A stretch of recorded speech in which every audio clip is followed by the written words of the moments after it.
नमस्कार मंडळी. तर आज आपण बनवणार आहोत चिकन बिर्याणी. त्यासाठी लागणारं सर्व साहित्य मी चिरून घेतलेलं आहे. आता ते बारीक करून पण घ्यायचं. खोबरं जिरं बारीक करून घेतलं, आलं लसूण कोथिंबीर पण बारीक करून घेतलं, पण त्याचा व्हिडिओ काय काढला नाही. त्यानंतर ना टोमॅटोची पण पेस्ट करून घेतली. तोपर्यंत इकडे गॅस पेटवून कढई गरम करायला ठेवली. त्यानंतर ना त्यात तेल टाकलं. तेल गरम झालं की कांदा टाकला. कांदा मस्तपैकी गोल्डन ब्राऊन होईपर्यंत भाजून घेतला. तो नंतर ना टिश्यू पेपरवर काढून घेतला. त्याच्यानंतर इकडे चिकन स्वच्छ धुवून घेतलं. चिकनमध्ये चवीनुसार मीठ, हळद, आलं लसूण कोथिंबीरची पेस्ट टाकली. त्याच्यानंतर ना कांदा भाजून घेतला, जरा चुरून टाकला. त्यानंतर दही पण टाकलं. सर्व मिक्स करून घेतलं. मिक्स करून ते 20 मिनटं भिजायला ठेवलं, मुरायला. त्यानंतर ना इकडं कांदा भाजून घेतलेल्या तेलातच टोमॅटोची पेस्ट टाकली. नंतर दुसरं सगळं खोबऱ्याचं लसणाचं सर्व वाटण टाकून दिलं. त्यानंतर ना बिर्याणीचा मसाला टाकला. नंतर धने पावडर टाकली, काश्मीरी मिरची पावडर टाकली, घरची चटणी वाईस टाकली.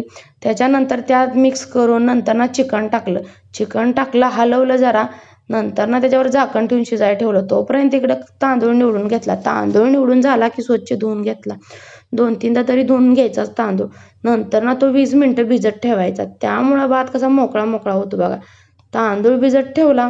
नंतर ना इकडं तोपर्यंत त्याला आदान ठेवायची तयारी केली. गॅस पेटवला, टोपवर ठेवला. त्याच्यात पाणी ओतलं बिर्याणीला शिजायपुरतं. मग ते पाणी ओतलं का त्यात खडा मसाले घालून घ्यायचं. खडा मसाले घातले का उकळ आल्यावर त्यात मीठ, लिंबाचा रस पिळून घ्यायचा. नंतर ना तूप टाकायचं. मी तेल काय टाकलं नाही, तूपच टाकले. तुपामुळं कसा भात मोकळा मोकळा शिजतो. नंतर ना तांदूळ भिजून घेतला टाकायचा. नंतर भात 90% शिजला की काढून साईडला परातीत घ्यायचा बरं का. भात सगळा काढून झाला की इकडं मोठा टोप घेऊन त्यात चिकन खाली टाकायचं.